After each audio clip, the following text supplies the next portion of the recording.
జీవము ఖచ్చితంగా ఉంటుందని ఇదిగో పౌలు గారు చెప్తున్నటువంటి మాట మీ హృదయాల మీద రాసుకోండి. మెత్తని నీ హృదయాల మీద ఇదిగో దేవుని ఆత్మ పత్రిక ఉండాలని కోరుకుంటున్నారు దేవుడు. ఆ పత్రిక ఎప్పుడైతే ఒక పత్రిక పెట్టుకొని తిరగటం కాదు, దేవుని ఆత్మ ఎప్పుడైతే పొందుకుంటావో ఆ పత్రికగా నువ్వు నిలబడతావు. స్తోత్రం చెప్తారా ఒకసారి గట్టిగా, ఇంకొకసారి గట్టిగా చెప్తారా?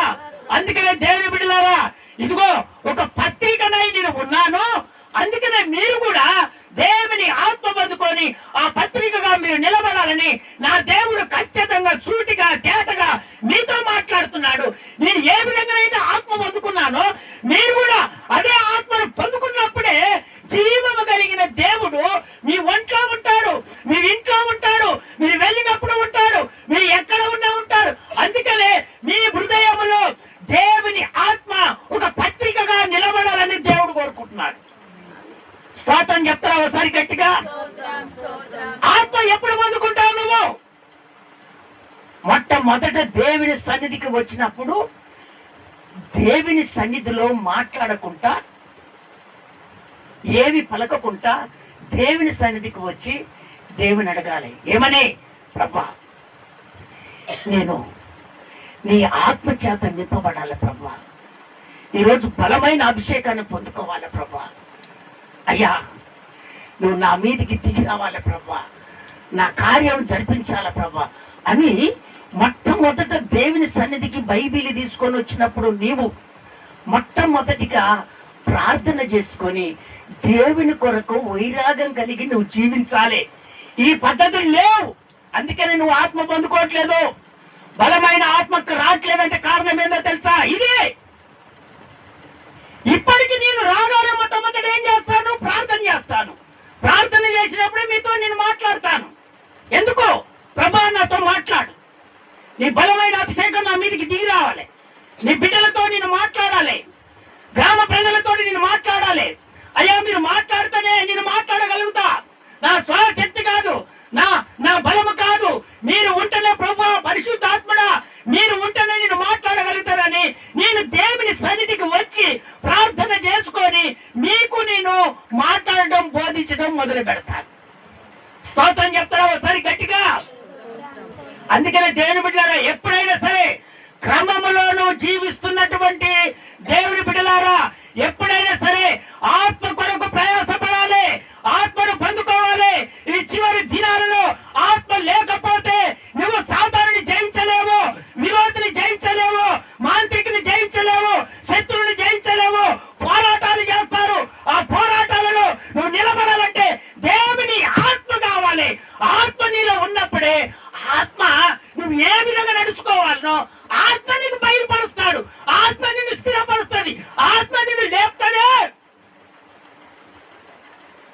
ఆ ప్రకారంగా జీవించాలని నా ప్రభు ఈరోజు నిన్ను కోరుకుంటున్నాడు. స్తోత్రం చెప్తారా ఒకసారి గట్టిగా? ఇంకొకసారి గట్టిగా చెప్తారా? చూడండి, 1 సామెల పుస్తకము 17వ అధ్యాయము 26వ వచనం. 1 సామెల పుస్తకము 17వ అధ్యాయము 26వ వచనం.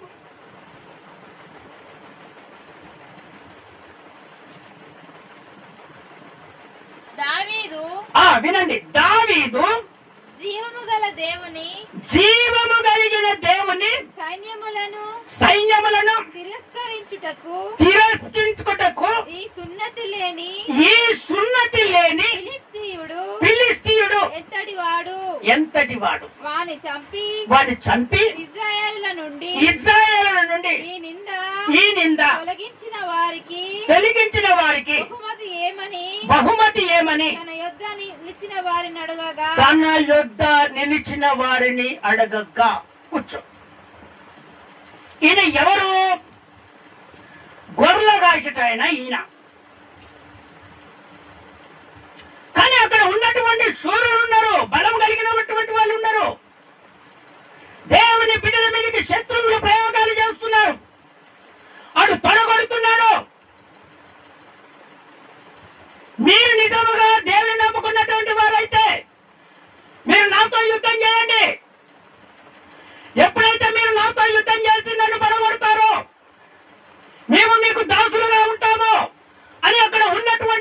ఆ పిలుస్తుడు ఇదిగో సాతాను ప్రభావం కలిగినటువంటి వాడు, ఇదిగో మాంత్రిక ప్రభావం కలిగినటువంటి వారు ఈ విధంగా ఒక ప్రయోగాలు చేస్తారు.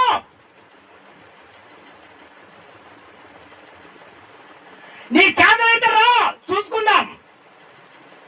నువ్వు ఓడిపోతావా, నేను ఓడిపోతావా? అలాంటి సమయాన జీవము కలిగిన దేవుని ఆత్మ ఎప్పుడైతే నీలో ఉంటుందో వాడిని సవాలు ఇసరగలుగుతావు.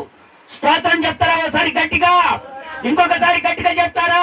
జీవము కలిగిన దేవుని ఆత్మ ఎప్పుడైతే నీలో ఉంటుందో ఎదుగో శత్రువుని వెంటనే నేను చూడగానే వాడు పారిపోతాడంటే. అక్కడ ఉన్నటువంటి యోధులు, యుద్ధ కవచము కలిగినటువంటి వారు, బలము కలిగినటువంటి వారు ఎంతో మంది ఉన్నారు. కానీ అక్కడ ఆ ఫిలిష్తీయుని చంపడానికి ఎవరు ముందుకు వెళ్ళట్లేదు. కానీ తండ్రి కుటుంబంలో నుంచి తన కుమారుని, చిన్న కుమారుని పంపించాడు. కొడకా, మీ అన్నలు యుద్ధానికి పోయారా? ముగ్గురు పోయారు. ఆ యుద్ధం జరిగింది, ఓడారా, గెలిచారా, ఏం జరుగుతుందో, వాళ్ళ ఆహారం తిన్నారా, తినలేదా, కాస్త సర్ది తీసుకుపోయి అక్కడ పెట్టిరా కొడుక అని పంపించాడు. గొర్రెలను పక్కకు పెట్టి తోటానికి ఆ గొర్రెల పని చెప్పి నేను రేపు పుస్తకాలు వచ్చేస్తానని చెప్పి వెళ్ళిపోయాడు. అక్కడ వెళ్ళిపోతే ఒకరికొకరు మాట్లాడుకుంటున్నారు కానీ యుద్ధం జరగట్లేదు. ఒకరికొకరు చూసి భయపడిపోతున్నారు. ఆ సమయంలో రాజు ఒక శాసనం చేశాడు.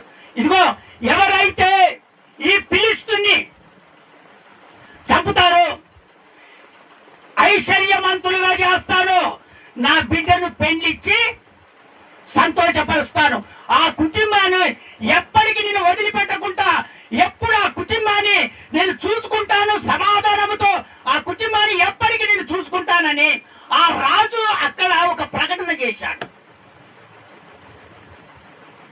అయితే ఆయన అక్కడ అడుగుతున్నాడు, అసలు ఏం జరిగింది, ఎందుకు ఏమేమంటున్నాడు అంటే, అప్పుడు ఆయన అంటున్నాడు, ఇదిగో నేను సింహము నోట్లోకి వెళ్ళి గొర్రె పిల్లని ఇడిపించాను, ఎలుగు బంటిలోకి వెళ్ళి గొర్రె పిల్లని ఇప్పించాను. ఈ సున్నతి లేని, ఇదిగో ఈ సున్నతి లేని ఈ గోలియాతు నాకెంత అని ఒక ప్రకటనలోనికి వచ్చాడంటే కారణం ఏందో తెలుసా? జీవము కలిగిన దేవుని ఆత్మ అతనిలో ఉండి మండిస్తా ఉంది. స్తోత్రం చెప్తారా ఒకసారి గట్టిగా? ఇంకొకసారి గట్టిగా చెప్తారా? దేవుని బిడ్డలారా, సంఘములను ఉన్నంత వరకు దేవుని ఆత్మను పొందుకోకపోతే నీ కుటుంబంలో ధైర్యం పోతే సాతానికి లోపడతావో, సాతాను బంధకాలకు లోపడతావో, జరానికి లోపడతావో, మాంత్రిక ప్రభావానికి లోపడతావో. ఇదిగో నా ప్రభు అంటున్నాడు, ఇకనైనా నీవు పరిశుద్ధాత్మను పొందుకొని నువ్వు ఎప్పుడైతే నిలబడతావో నిన్ను చూసే జ్వరం విడుదలైపోద్ది, అనారోగ్యం విడుదలైపోతే, మాంత్రికుడు పారిపోతాడు, శత్రువు నీ దగ్గరికి రానే రాడు. అలాంటి ఆత్మను దేవుని సన్నిధిలో నువ్వు పొందుకోవాలి. దేవుని అంగీకరించడం అంగీకరించడం కాదు. దేవుని సన్నిధికి వచ్చి మైకులు పట్టుకొని ఏడ్చినంత మాత్రమే కాదు. ఈ హృదయ అంతరంగంలో ఉన్నటువంటిది చూసేది ఎవరు? నా ప్రభువైన యేసు అని చూసేది. నువ్వు ఎలాంటి వారివో దేవునికి తెలుసు, నీ స్థితి ఏందో దేవునికి తెలుసు. అందుకనే దేవుని బిడ్డలారా, మీరు దేవుని ఆరాధిస్తున్నటువంటి మీరు మీ కుటుంబాలు బాగుపడాలంటే, మీ కుటుంబాలు అభివృద్ధి పడాలంటే, సాధారణ ప్రభావంకి వెళ్ళి విడుదల పొందుకోవాలంటే ముఖ్యమైనది ఏంటో తెలుసా? నువ్వు దేవుని ఆత్మను పొందుకోవాలి. ఆత్మ లేకపోతే నువ్వు జయాన్ని పొందుకోలేవు. చూడు, అక్కడ అంతమంది ఉన్నారు కానీ అక్కడ ఏం లేదు, జీవము కలిగిన దేవుని ఆత్మ లేదు. వాళ్ళు అంటున్నారు కానీ వాళ్ళ దగ్గరికి ఎవరు పోట్లేదు. అది చదువుతారా? మాట చదువుతారా? ఇజ్రాయేల్ ప్రజలు ఏమైపోయారు? ఒక 4వ వచనం, ఈ 24వ వచనం చదువునానా, 17వ అధ్యాయంలో 24వ వచనం. 1 సమూయేలు పుస్తకం 17వ అధ్యాయం 24వ వచనం. ఇశ్రాయేలులందరూ ఆ మనిషిని చూసి మిక్కిలి భయపడి వారి ఎదుటి నుండి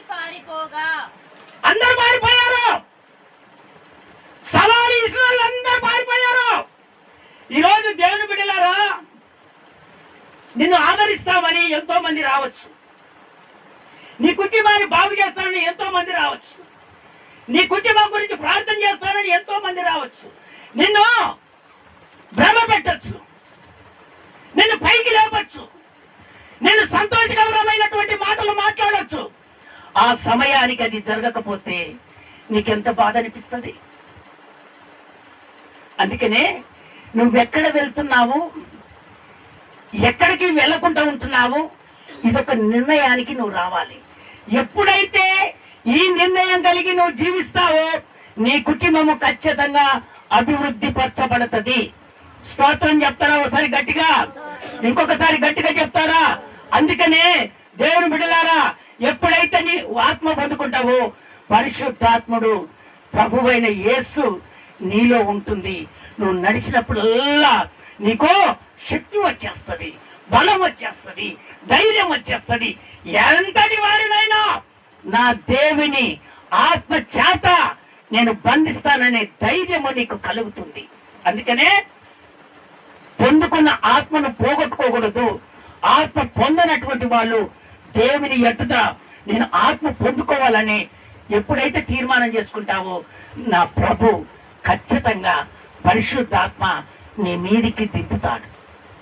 స్తోత్రం చెప్తారా ఒకసారి గట్టిగా, ఇంకొకసారి గట్టిగా చెప్తారా? వెంటనే ఆ కింది వచ్చిన చదువునానా, ఆ కింది వచ్చిన చదువు 25 అనుకుంటా. ఇశ్రాయేలులలో ఒకడు వచ్చుచున్నా ఆ మనిషిని చూచితిరే, నిజముగా ఇశ్రాయేలులను తిరస్కరించుటకై వాడు బయలుదేరుచున్నాడు. వానిని చంపిన వానికి రాజు బహుగా ఐశ్వర్యం కలగజేసి తన కుమార్తెనిచ్చి పెళ్లి చేసి వారి తండ్రి ఇంటి వారిని ఇశ్రాయేలులో స్వాతంత్రులుగా చేయును అనగా అని ప్రకటన చేశారు. ఈ ప్రకటన ఎవరు చేశారంటే రాజు చేశారు. రాజుకే సాధ్యం కాలేదు, అక్కడ ఉన్నటువంటి దేవుని బిడ్డలకు సాధ్యం కాలేదు. పారిపోయారు అందరూ. వాడు 6 మూరల జానుడున్నాడు, యుద్ధశూలి కలిగినటువంటి బలాఢ్యుడు. వాడు తొడగొడుతున్నాడు. నేను గెలుస్తానేమో, మీరు మాకు బానిసత్వం కావాలి. ఒకవేళ మీరు ఓడిపోతే మీరు బానిసత్వం కావాలి, నేను ఓడిపోతే మా వాళ్ళంతా మీకు బానిసత్వం కాల్చారు అని తొడలు కొడుతున్నాడు. అప్పుడు ఆ సలహా దావీదు విని వెంటనే దేవునికి ప్రార్థన చేసుకొని వెంటనే అతన్ని మీదికి దండిగా ఎత్తి జీవము కలిగిన యేసయ్య పేరిట నేను వస్తున్నానని చెప్పాడు. ఇదిగో నున్నని రాళ్ళు తీసుకొని ఒకటే రాయి ఇగో గిర తిప్పి నొష్టగొట్టగానే వెంటనే వచ్చి కాళ్ళ ముందల పడిపోయారు. తల నరికాడు. ఇదిగో తలను తీసుకొని సౌలు దగ్గరికి వెళ్ళిపోయాడు. స్తోత్రం చెప్తారా ఒకసారి గట్టిగా, ఇంకొకసారి గట్టిగా చెప్తారా, ఇంకొకసారి గట్టిగా చెప్తారా? దేవుని బిడ్డలారా, విరోధినికి ఎంతటి వాడు, శత్రువు నీకు ఎంతటి వాడు, ఇదిగో జ్వరం నీకు ఎంతటిదే, అనారోగ్యం నీకు ఎంతటిదే, నీవు జీవము కలిగిన దేవుని ఆత్మ నీలో లేదు. జీవము కలిగిన దేవుని ఆత్మ నీలో ఉంటే వాడు ఎంతటి వాడు? వెంటనే ఒక్క రాయితో విసిరాడు. వెంటనే నొస్తు మీద కొట్టగానే వెంటనే పడిపోయాడు. ఆని కత్తితోటే తల నరికి వెంటనే తీసుకొని పోయి రాజు ఎదుట నిలబడ్డాడు. రాజు ఎంత సంతోషపడ్డాడంటే ఇతడు నాకు కావాలని వెంటనే ఆ రాజు అతనిని రాజు సన్నిధికి రాజు తీసుకొచ్చుకున్నాడు. స్తోత్రం చెప్తారా ఒకసారి గట్టిగా, ఇంకొకసారి గట్టిగా చెప్తారా? అందుకనే దేవుని బిడ్డలారా, మీరు ఎంతటి వాడైనా సరే, ఎంత బలం ఉన్నా సరే, ఎంత ఓదలో ఉన్నా సరే, ఆత్మ నాకెందుకని నువ్వు ఎప్పుడు అనుకోకూడదు. నీ బలము ఏం పనిచేయదు, నీ డబ్బు ఏం పనిచేయదు, నీ పని నీ ఉద్యోగము ఏం పనిచేయదు. కానీ దేవుని ఆత్మ నీకు పని చేస్తుంది. నువ్వెక్కడికి పోయినా కూడా ఆయన కాపుదల ఉంటుంది. ఎక్కడైనా నా దేవుడు నేను స్థిరపరుస్తాడు, ఆయన లేపుతాడు, అనేకుల మధ్యలో నేను నిలబెడతాడంటే నువ్వు ఖచ్చితంగా దేవుని ఆత్మ పొందుకో. ప్రార్థన చేయి, శత్రువు వెంటనే నీ నుండి పారిపోతాడు. దావీదు గొర్రెగాసే దావీదును దేవుడు పంపించాడు, వెంటనే యుద్ధం చేశాడు, అక్కడికక్కడిని పరిష్కారమైన వాళ్ళందరినీ కాపాడేవాడిగా దావీదు నిలబడ్డాడు. స్తోత్రం చెప్తారా? ఒకసారి గట్టిగా, ఇంకొకసారి గట్టిగా చెప్తారా? ఎవరో ఏదో అనుకుంటున్నారు కాదు. నువ్వు ప్రార్థన చేసినప్పుడు ఆ జ్వరం విడుదలైపోవాలి. నువ్వు ప్రార్థన చేసినప్పుడు మంత్ర ప్రయోగాలు విడుదలైపోవాలి. నువ్వు ప్రార్థన చేసినప్పుడు ఆ తల నొప్పి ఉంటుంది, ఇంకా కాళ్ళ నొప్పులు ఉంటాయి, ఇవన్నీ విడిపోవాలి. అది కోరుకుంటాడు దేవుడు నిన్ను. దాన్ని చూసి జనులు సంతోషపడతారు. అబ్బో, ప్రార్థన పౌరుడు, నిజముగా జీవము కలిగిన దేవుని ఆత్మ వాళ్ళలో ఉందని నిన్ను దేవుడు వాళ్ళ మధ్యలో హెచ్చించడం మొదలు పెడతాడు. స్తోత్రం చెప్తారా? ఒకసారి గట్టిగా, ఇంకొకసారి గట్టిగా చెప్తారా? ఇక మూడవదిగా, జీవము కలిగిన దేవుని ఆలయమై ఉండాలి. మనం ఏ విధంగా ఉండాలి? జీవము కలిగిన దేవుని ఆలయముగా మనం ఉండాలి. జీవము కలిగిన దేవుని ఆలయముగా ఉండాలంటే మనల్ని కొంతమంది ఏం చేస్తారంటే, ఒకవేళ మందిరం ఊకకున్నా కూడా వచ్చి 2-3 మాటలు అంటుంటారు. కానీ నా మందిరం కదా, నేను ఊక్కోవాలి, శ్రమ పెట్టొద్దే, బాధ పెట్టొద్దే, ఈ ఆలోచన ఎవరికి రాదు. కొంతమందికి వస్తుంది. ఈ మధ్యకాలంలో కొంతమందికి ఆ మాటలు రావట్లేదు. పనులకు వెళ్తున్నారు, లేక ఎక్కడెక్కడ ఏం మాట్లాడుకుంటున్నారో అర్థం కావట్లేదు. కానీ కొంతమంది ఈ రోజులల్లా ఇంకా ఊకలేదా, ఇంకా పట్ట వేయలేదా, ఇలాంటి మాటలు వచ్చేస్తాయి. అందుకనే దేవుడు స్పష్టంగా నీతో మాట్లాడుతున్నా, నువ్వు ఒక దేవుని ఆలయముగా ఉండాలి. దేవుని మందిరము ఎవరిది? ఎవరిది దేవుని మందిరము? నీ ఇల్లు నట్టు ఉంచుకుంటావా? నీకు దేవుడు ఒక ఆలయాన్ని ఇస్తే ఆలయాన్ని భద్రపరచుకోలేవు. నీ అనారోగ్యం ఎట్టపోతే, నీ సమస్యలు ఎట్ట తీరుతాయి, నీ బాధలు ఎట్టిపోతాయి. దేవుడు నీకొక ఆలయాన్ని నిర్మిస్తే ఆ ఆలయములను పరిచయం చేయనిది నీ బ్రతుకును మార్చండి, నీ బ్రతుకు మారండి, నీ కార్యం ఏ విధంగా జరుగుతుంది? నా ప్రభు చక్కగా చూటిగా తేటగా మాట్లాడుతున్నాడు. కొంతమంది చేసే వాళ్ళని, పరిచర్య చేసే వాళ్ళని ఏం చేస్తారంటే కించపరిచేటట్టుగా మాట్లాడతారు. వాళ్ళు చేసేది దేవుని కొరకు, ఎవరి కొరకో కాదు. దేవుని బిడ్డలారా, ఇది చాలా చాలా ముఖ్యమైనటువంటిది. కొంతమంది గర్వంగా ఉంటారు, కొంతమంది దేవుని పని అనేసరికి గర్వంగా ఉంటారు.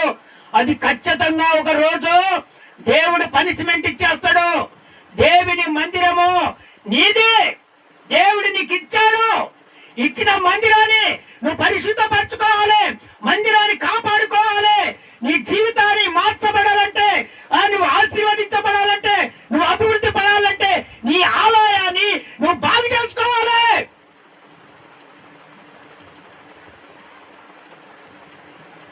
కొంతమంది అప్పుడప్పుడు గడ్డి ఉంటే గడ్డి బీకేది, ఈ మధ్యలో గడ్డి కూడా బీకట్లేదు.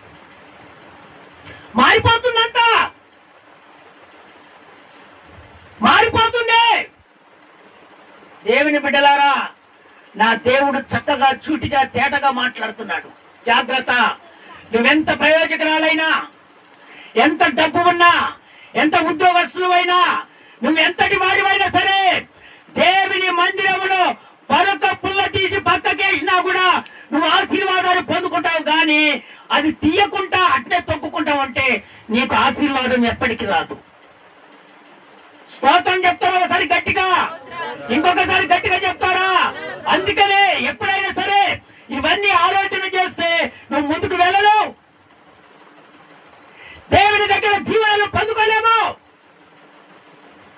ఈ రోజున చెప్పే వాళ్ళ బ్రతుకులంతా అదే మాదిరిగా అయిపోయాయి. అందుకనే ఈ మందిరాన్ని దేవుడు నాకు ఎందుకు ఇచ్చాడు, నా పరిస్థితిలో నుంచి నేను మందిరానికి ఏ విధంగా వచ్చాను, ఒక్కసారి నీ మందిరాన్ని నువ్వు చూసుకోవు, బయటి మందిరం గురించి ఆలోచన చేస్తా. దేవుని బిడ్డలారా, ఇది క్రమము కాదు. నా దేవుడు ఏమంటున్నాడు? జీవము కలిగిన దేవుని సన్నిధిలో నువ్వు నిలబడాలంటే ఇది నీకు అవసరం. ఆయన సన్నిధిలో నువ్వు నిలబడాలంటే ఇది నీకు అవసరము. నీ మందిరాన్ని నువ్వు చూసుకో, నీకు ఇచ్చింది నువ్వు చూసుకో, పద్ధతి మార్చుకో, జీవితాన్ని మార్చుకో. ఎక్కడికి రావు, నీకు ఇచ్చినటువంటి మందిరమే, నీకు ఇచ్చినటువంటి దైవజనుడే, అవే శాశ్వత కాలము. ఇప్పటికీ కొంతమంది మనలు దశమ భాగాలు ఎక్కడికి వెళ్ళినా కూడా అక్కడ ఇవ్వరు, తీసుకొచ్చి నాకు ఇస్తారు. స్తోత్రం చెప్తారా ఒకసారి గట్టిగా? లాంగులో ఉన్నటువంటి వారు ఏది ఆదివారం పిడికిల్లి తీసే గుప్పికి బియ్యం కూడా వాళ్ళు వచ్చినారు పట్టుకొచ్చి దేవుడి సన్నిధిలో అప్పగిస్తారు. ఇది క్రమం, ఇది పద్ధతి, ఇది మార్గం. ఈ ప్రకారంగా జీవించబోతే మనం అభివృద్ధి పడలేము, మన జీవితాలు అదే మాదిరిగా ఉంటాయి. అందుకనే ప్రభు చూటిగా తేటగా నీతో మాట్లాడుతున్నాడు. నువ్వు ఖచ్చితంగా ఎప్పుడైతే ఈ విధంగా నేను నడుచుకుంటానని దేవుని దగ్గర ఒక తీర్మానం చేసుకుంటావో, దేవుడు నిన్ను అభివృద్ధి పరచడం మొదలు పెడతాడు. స్తోత్రం చెప్తారా ఒకసారి గట్టిగా? ఇంకొకసారి గట్టిగా చెప్తారా? అందుకనే దేవుని బిడ్డలారా, మనము దేవుని ఆలయమై ఉండాలి. 2 కొరింథీయులకు రాసిన పత్రిక 6వ అధ్యాయము 18వ వచనం. 6వ అధ్యాయము 18వ వచనం. 2 కొరింథీయులకు రాసిన పత్రిక 6వ అధ్యాయం 18వ వచనం. దేవుని ఆలయమునకు విగ్రహములకు ఏం పొత్తిక? నువ్వు జీవము కలిగిన దేవుడే అంటావు, వాటితోటి నీకు సంగత్యం ఎందుకో? విగ్రహాలతోటి నీకు సంబంధం ఎందుకో? వాటితో నీకు ఎందుకు? మళ్ళీ ఆ నుంచి రిపీట్ చేయి. మళ్ళీ దేవుని ఆలయమునకు విగ్రహములతో నీకు ఏం పొందిక? మనము జీవము గల దేవుని ఆలయమై ఉన్నాము. మనము జీవము కలిగిన దేవుని ఆలయమై ఉన్నాము. అందుకు దేవుడు ఇలాగ సెలవిచ్చుచున్నాడు. అందుకనే దేవుడు ఈ విధంగా సెలవిచ్చుచున్నాడు. నేను వారిలో నివసించి సంచరిస్తాను. నేను వారి దేవుడనై ఉందును. వారు నా ప్రజలై ఉందును. కావున మీరు వారి మధ్య నుండి మీరు బయలు వెళ్ళి ప్రత్యేకంగా మీరు ఉండాలని దేవుడు కోరుకుంటున్నాడు. దేవుని బిడ్డలారా, నీ ఇంట్లో నీ పిల్లల ద్వారా గాని అదిగో ఆలయాలకి విగ్రహాలతోటి ఆ పొందికం అయినప్పుడు అక్కడి నుంచే వచ్చేసి నీ కుటుంబంలో మంట పెట్టేస్తుంది. నీ పిల్లలతోటే చెప్పుడు మాటలతోనే ఏం కాదని తీసుకుపోయి అక్కడ ఆ విధంగా చేసి నీ కుటుంబాన్ని ఖరారు చేస్తుంది. ఏంటిదో తెలుసా? విగ్రహాలు. అందుకనే ఇప్పటికైనా నువ్వు వేరే జీవించాలి. నువ్వు సంతోషకరానికి పోవచ్చు, సంతోషంగా ఉండొచ్చు, కానీ అది ఏమైపోతుందో తెలుసా?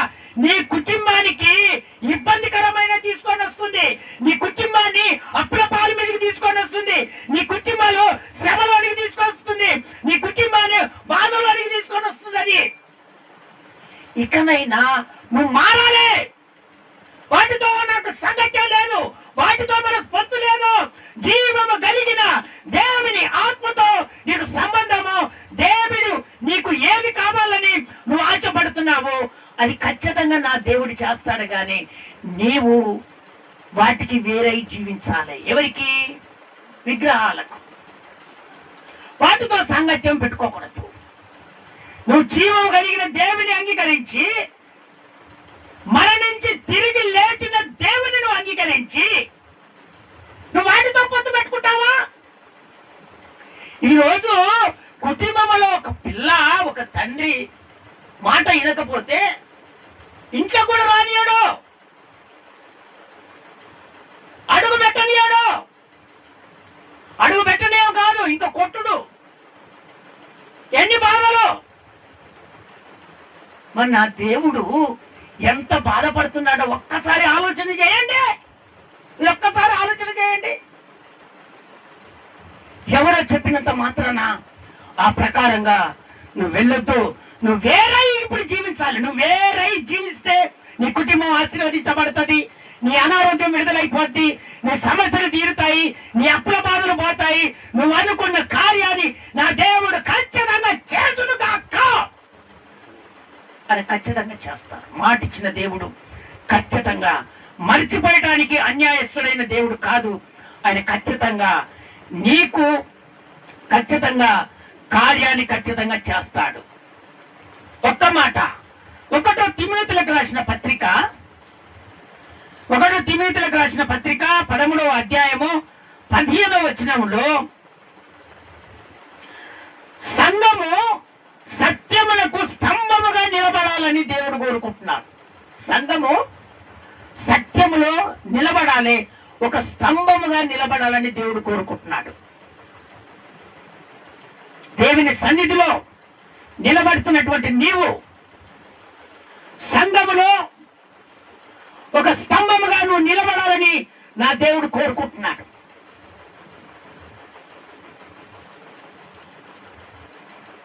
చదువుతావా మాట 1 తిమోతిలకు రాసిన పత్రిక 3వ అధ్యాయం 15వ వచనం. 3వ అధ్యాయం 15వ వచనం. తిమోతిలకు రాసిన పత్రిక. అయినను నేను ఆలస్యము చేసిన ఎడల దేవుని మందిరములో అనగా జీవము కలిగిన దేవుని సంఘములో జనులు ప్రవర్తింపవలెను అది నీకు తెలియవలనని ఈ సంగతులను నీకు రాయిచున్నాను. ఆ సంఘము సత్యమునకు స్తంభము ఆధారమై ఉన్నది. స్తోత్రం చెప్తారా? ఒకసారి గట్టిగా, ఇంకొకసారి గట్టిగా చెప్తారా? ఈ మాటలు అపోస్తలుడైన పౌలు తిమోతితో చెప్తున్నటువంటి మాటలు. ఈ మాటలు నువ్వు సంఘాన్ని సత్యములో నిలబెట్టాలి. ఎప్పుడైతే సంఘము సత్యంలో నిలబడుతుందో అది సర్వ సత్యంలోనికి నడిపించబడుతుంది. తిమోతే, ఆ సంఘాన్ని ఆ సత్యంలో ఒక స్తంభముగా నువ్వు నిలబెట్టాలి, ఒక ఆధారముగా నువ్వు నిలబెట్టాలి. దేవుడు రానై ఉన్నాడు. ఆయన ఎప్పుడు వచ్చేది ఎవరికి తెలియదు. ఆయన రాగానే ఆయనతో మనము వెళ్ళిపోవాలి. తిమోతే, నువ్వెక్కడ కూడా సత్యానికి ఎంతో మంది లోబడేటట్టుగా చేస్తారు, కానీ నువ్వు మాత్రము సత్యానికి ఇదిగో ఎప్పుడు కూడా నువ్వు లోబడకూడదు. నువ్వు సత్యములోనే నిలబడాలి. ఆ సత్యము ఒక స్తంభముగా సంఘాన్ని నువ్వు నిలబెట్టాలని తిమోతితో ఇదిగో పౌలు చెప్తున్నటువంటి మాట. ఆ పౌలుకు దేవుడు చెప్తున్నటువంటి మాట. స్తోత్రం చెప్తారా? ఒకసారి గట్టిగా, ఇంకొకసారి గట్టిగా చెప్తారా? అందుకనే దేవుని బిడ్డలారా, ఈ సంఘము ఒక సత్యములో నిలబడితే నా దేవుడు సంతోషపడతాడు. ఆ సత్యమే నేను సర్వ సత్యంలోనికి నడిపిస్తుంది. స్తంభం అనగా సత్యములో నిలబడినటువంటి వాళ్ళు ఎత్తి నిలబెట్టేది. ఒక స్తంభాన్ని ఎక్కడైనా నిలబెడతావు. ఇప్పుడు కరెంటు స్తంభం ఉంది. ఆ కరెంటు స్తంభాన్ని నిలబెడితేనే ఆ తీగలు కరెక్ట్ గా ఉంటాయి. స్తోత్రం చెప్తారా? ఒకసారి గట్టిగా, ఇంకొకసారి గట్టిగా చెప్తారా? ఆ స్తంభములో ఒక స్తంభముగా నువ్వు నిలబడితే దేవుడు ఎంత సంతోషపడతారు. సత్యాన్ని పోగొట్టద్దు. సత్యంలో నిలబడాలి. ఒక స్తంభముగా సంఘంలో నువ్వు నిలబడాలి. అది దేవునికి ఆధారము. ఈ రోజులలో అయ్యొద్దు మేలు కావాలి మేలు కావాలి అని ఆశపడుతున్నారు. కానీ ఇదిగో సత్యానికి ఎప్పుడు నువ్వు లోపడకూడదు. సత్యానికి అయ్యా నేను నిలబడతాను సత్యంలో అని ఎప్పుడైతే సత్యానికి నువ్వు హెచ్చించుకుంటావో నీ బ్రతుకును దేవుడు మార్చి నేను ఉన్నతమైన స్థానానికి ఎదిగిస్తాడు. ఆ సంఘమే స్తంభముగా నిలబడితే దేవునికి ఆధారం అదే. రేపు యేసయ్య వస్తున్నాడు. ఆయన రాకడలో సంఘము ఎత్తబడతాడు. స్తోత్రం చెప్తారా? ఒకసారి గట్టిగా, ఇంకొకసారి గట్టిగా చెప్తారా? అందుకనే మీరు బలహీనులు కాకూడదు. సత్యాన్ని వదిలిపెట్టుకోకూడదు. ఒక స్తంభముగా మీరు నిలబడాలి. దేవునికి ఆధారము సంఘమే. ఆ సంఘం ఏంటో తెలుసా? దేవుని శరీరం అనే సంఘం. ఆ సంఘానికి ఆయన రక్తాన్ని కార్చాడు. సిలువలో రక్తాన్ని కార్చింది ఎందుకో తెలుసా? సంఘము కొరకు, ఆ శరీరం అనే సంఘం కొరకు ఆయన రక్తాన్ని కార్చాడు. ఆ రక్తము కార్చినటువంటి ప్రతి బొట్టు ద్వారా ఈరోజు శుద్ధి చేయబడి మనమందరం సమాధానం కలిగబడి ఈ సత్యమైన బోధలో ఒక సంఘముగా మనం కూడుకున్నాం. స్తోత్రం చెప్తారా? ఒకసారి గట్టిగా, ఇంకొకసారి గట్టిగా చెప్తారా? అందుకనే దేవుని బిడ్డలారా, ఎప్పుడైనా సరే నీవు సత్యములో నిలబడి ఆ సత్యాన్ని నువ్వు నమ్మి వచ్చే వాళ్ళను ఆత్మీయతలోకి తీసుకొని వచ్చి వాళ్ళందరినీ బలపరిచి, ఇదిగో మీరు వెళ్తున్న చోటు అది మంచి చోటు కాదు, ఇదిగో మేము వెళ్తున్న చోటు మంచి చోటు అని ఈ సత్యానికి నడిపించి ఆ సత్యములో నిలబెడితే అప్పుడు నిన్ను చూసి దేవుడు సంతోషపడతాడు. ఎవరో చెబితే